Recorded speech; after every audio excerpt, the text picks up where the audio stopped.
everyone, and good morning to another episode of the Performance Cafe. Let's get cracking this morning. We're back to Davos. And I think what I really liked about the session that I watched about work and specifically quiet quitting that I really enjoyed is I thought it was a much more practical, I think a much more applicable thing that we've even been seeing here in South Africa. In fact, I think quiet quitting has been a thing in South Africa for so much longer because, as we said last week, what we are seeing is that in the Northern Hemisphere, if we take a look at Europe, we take a look at America, there's an abundance of work and not enough skills. And we know in South Africa, with our economy and the problems that we're having, we actually have the exact opposite. We've got a lot of unemployed people. I think the current statistic is about 36%. It's hovering somewhere between, I think, 32 and 36. And then, we've got jobs, but we've got very few jobs, and they need lots of skills and lots of education.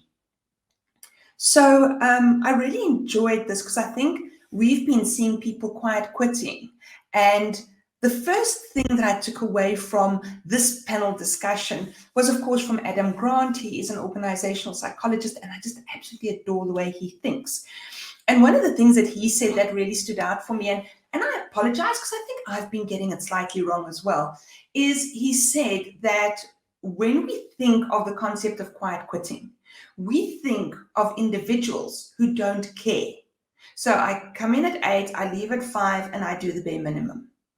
And I think that there's two subtle changes. The one is they don't do the bare minimum. They do what they get paid for between 8 and 5 as per the contract. And I think that's the first shift. When we think of quiet quitting, we think of people who actually don't even do, what they're meant to do. The second shift, and this was the really big thing I took away from his thinking around quiet quitting, is that people don't quiet quit because they want to be mean or spiteful or whatever the case is. They actually react that way because they feel that their bosses, their organizations, and their team leaders have quiet quit on them. So there is this concept, and one of the other panelists was Thierry Delaporte, I believe, from Wipro, CEO of Wipro, and I believe he said the interesting juxtaposition there is there's always the search for work-life balance, no matter who you are at what age, whether you're young and you want to go out and party, whether you're older and you've got to stay home with little kids, whether it is, you've got to contend with elderly parents that are aging, there's always a search for work-life balance. So if we bring that back to what Adam Grant said, we're taking a look at this concept that people feel the organization gave up on me. And then why should I go above and beyond if that's not even being noticed? And I think that's not unreasonable, given that, we've all seen how do we respond in a relationship where we feel we are always on the giving end and the other person's always on the receiving end. And now, and please go and watch the panel, because we will put up the link in the show notes for you. Go and watch it, because I'm jumping all over the show, but this is really my impressions from that, and my takeout from that is when we take a look at the quiet quitting and we take a look at work-life balance, the other thing Adam Grant brought up was the passion tax. And I think that is something that I've never spoken about it before. I only heard it the first time in this discussion.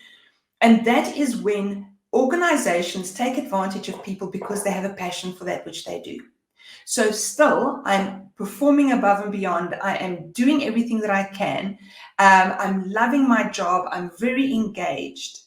But yet, the organization reaps the benefits, but doesn't reward me at the same time. So I think that to me already gave me pause for thought. And the other thing that I really enjoyed was that Adam Grant also said that actually, quiet quitting isn't new, right? It was used to be mailing it in, phoning it in, quiet quitting. But the other interesting thing is that we often ascribe these new trends to different generations. And there used to be a book, well, I'm sure it still exists, it was called Mind the Gap. And I was fascinated by this book because I have a sister who's 10 years older than me, and we have no siblings between us. And we are raised in the same house, same parents, same values, and we are so different because of this huge age gap and because society was so different at each one of them. And so I remember reading this book, and I think just shortly after that, I watched a TED Talk. And I apologize to the gentleman because I can't remember his name. I can't remember the talk anymore. It really was decades ago. And he said an interesting thing. And he said, when you want to get angry at the millennials, and he said this like, you know, when millennials were still a thing we were complaining about, we didn't have any new generations to complain about at that stage. When he said this, he said, because if you ask the baby boomers, they were just as frustrated when the Gen Ys came along. So every generation goes through a period of almost like a mismatch, an age mismatch. And even Adam Grant mentioned that in the panel where he said, we must just watch out what we attribute to a generation, because sometimes it's about the age you're at. As I said earlier, are you young and bold and going out into the world and you're partying? Are you at the stage where you have kids and you have to stay at home and priority shift? Are you at the stage where you're dealing with elderly parents? And each one of those, and we know that from developmental psychology, we know that those carry on past age 7, 12, 16, whatever it was. We know those carry on. And as individuals go through these important decades in their life, so do they reevaluate where they're coming at. What I thought was really interesting, though, and I'm just looking at my notes because I want to make sure I've got the right name.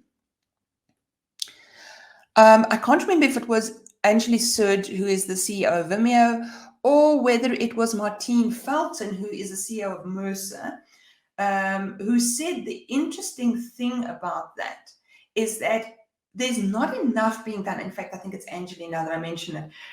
There's not enough being done about leadership development related to adjusting to your audience, and that is your employee. So, an interesting thing that she mentioned is at Vimeo, she said no one reads instruction manuals anymore. So all their training is on video and on like easy to use tools. It's not a thing of go and read this manual and do it anymore, because no one learns that way. We've got the TikTok generation, give it to us in micro learning snippets. Shouldn't call it that, but it's what it comes down to, is these little micro learning snippets. Rather give me lots of information, little bits at a time, and I can process it. Then Martine Furlan said that in their organization, their town hall is now an on-demand session. So instead of getting everyone into one hall and then newscasting it or virtually casting it for everyone else, it actually gets recorded and everyone can go and look into it, and then they get a version of the town hall that allows them to go and look up further information or details that they would like. So I think that there's a massive shift to be had there, and I definitely get the impression from Anjali Sud, CEO of Vimeo, that they're a very progressive workplace, and they are trying to really do that leadership transformation to make sure that we understand the people we're speaking to. What stood out for me, though, is, and I think, we listen to Davos because we want to know what's the latest thinking, is that in so many cases, the latest thinking is the same thinking. And that proves to me that we've got the right understanding. We're just not practicing it. And they always say knowing is not doing. We love using that in coaching because a lot of people go, oh, I know that. Like, yes, but what have you actually done about it?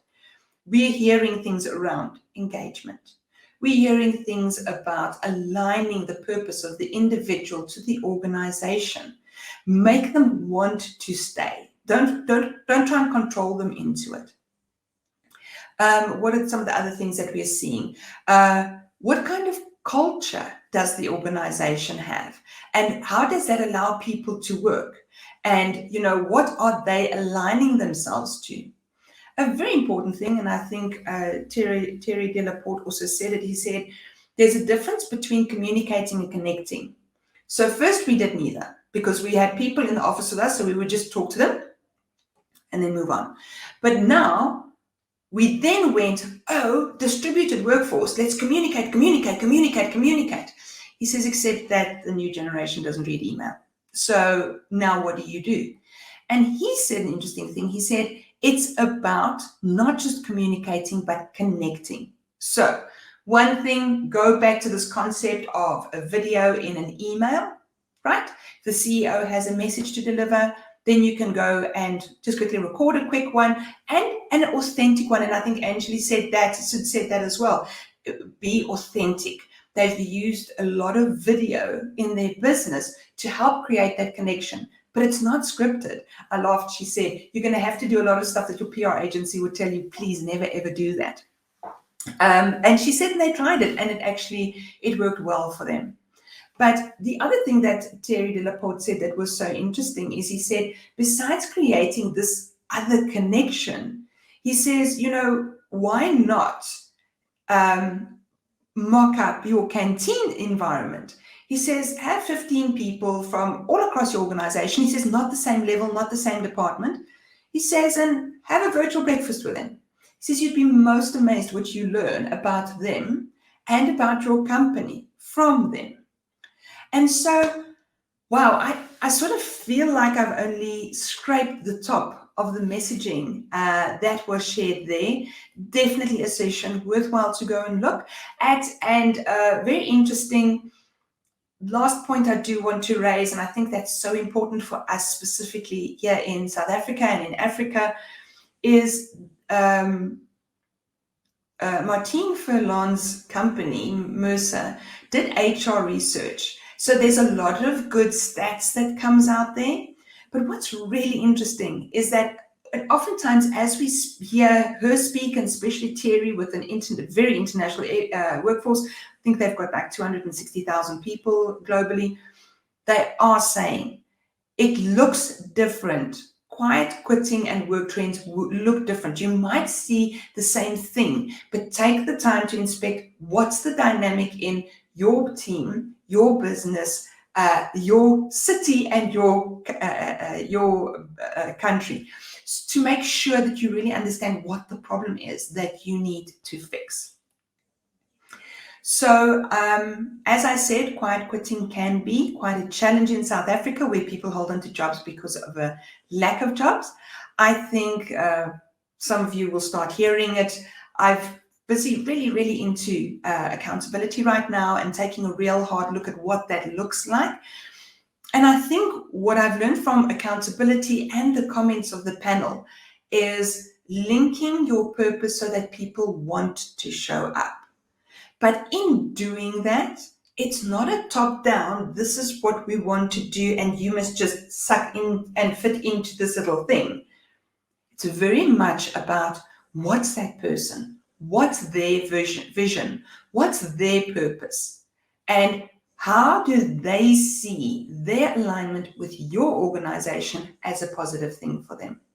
And I know I said that was going to be a last thing, but one last thing, just to come back to Adam Grant, because I'm having a fangirl moment, is Adam Grant also said, beware of exit interviews. They're a great idea, but why ask someone when they're already on the way out? And I believe he said it when Thierry spoke about having the virtual breakfasts. He said, why don't we have a stay interview? It's like a year or two in. Why are you staying here? What's working for you? And reinforce those kinds of things.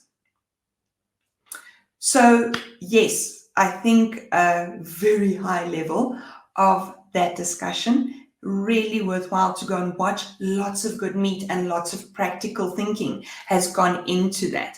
And I think there's a lot of applicable things that we can learn. So if you've enjoyed the session, go down to the show notes and go and take a further look at what we've got there for you in those links. And then, as always, we stream across most of the social media platforms. Look us up, Facebook, LinkedIn, we are all over the show. And then, where's my coffee? I can get back to it now that I've stopped talking. I hope that you have a great week, and I'll see you next week at the Performance Cafe. Goodbye.